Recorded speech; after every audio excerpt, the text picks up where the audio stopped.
ម៉ាស៊ីនបោកសម្លៀកបំពាក់បងហៅម៉ាស៊ីនបោកប្រភេទណាក៏អាចបោកសម្លៀកបំពាក់បានដែរប៉ុន្តែបើសិនជាបងចង់បាននៅម៉ាស៊ីនបោកសម្លៀកបំពាក់ដែលអាចបោកទៅលើប្រភេទភួយក៏ដូចជារបស់ក្រាស់បានហើយតែពិសេសជាប្រភេទម៉ាស៊ីនបោកទ្វារពីលើដែលអាចប្រើប្រាស់នៅទឹកក្តៅបានអញ្ចឹងបងគួរតែរើសនៅណានេះបងអត់ចាំបាច់ទៅរកនៅណាច្រើនទេថ្ងៃនេះនាងខ្ញុំនឹងមកធ្វើការបង្ហាញជូនបងតាក់ទងជាមួយនឹងម៉ាស៊ីនបោកសម្លៀកបំពាក់ Panasonic ដែលមានលេខ model NA-FD 145 V3 BG ដែលមានលក្ខណៈពិសេសជាច្រើនដូចជា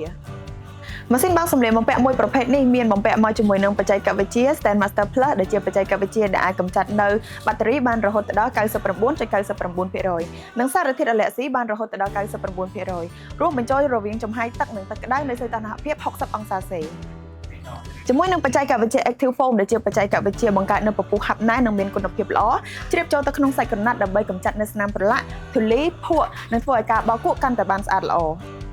ជាមួយនឹងមុខងារវត្ថុបាសុកាលោកអ្នកនឹងទទួលបាននូវបទពិសោធន៍ថ្មីជាមួយនឹងការបោកគក់បានស្អាតជាងមុនដែលកម្ចាត់ស្នាមប្រឡាក់បានយ៉ាងងាយស្រួលមុខងារនេះដំណើរការដោយ TD Inverter ដែលបង្កើននូវកម្លាំងបោកខ្លាំងជាងមុនរហូតដល់ 6 ដងធ្វើឲ្យការបោកគក់កាន់តែស្អាតនិងប្រើប្រាស់ថាមពលកាន់តែតិចជាមួយនឹងបច្ចេកវិទ្យា AI Smart Wash ដែលជួយសន្សំទឹកសន្សំភ្លើងនិងសន្សំពេលវេលាបង្កើននូវប្រសិទ្ធភាពបោកបានកាន់តែស្អាតនិងការប្រើប្រាស់យ៉ាងឆ្លាតវៃបើសិនជាលោកអ្នកចាប់អារម្មណ៍ទៅលើម៉ាស៊ីនបោកសម្លៀកបំពាក់ដែលនាងខ្ញុំបានធ្វើការបង្ហាញខាងលើនេះលោកអ្នកក៏អាចរកជាបាននៅគ្រប់បណ្ដាសាខាទាំងអស់របស់ក្រុមហ៊ុន Simsimico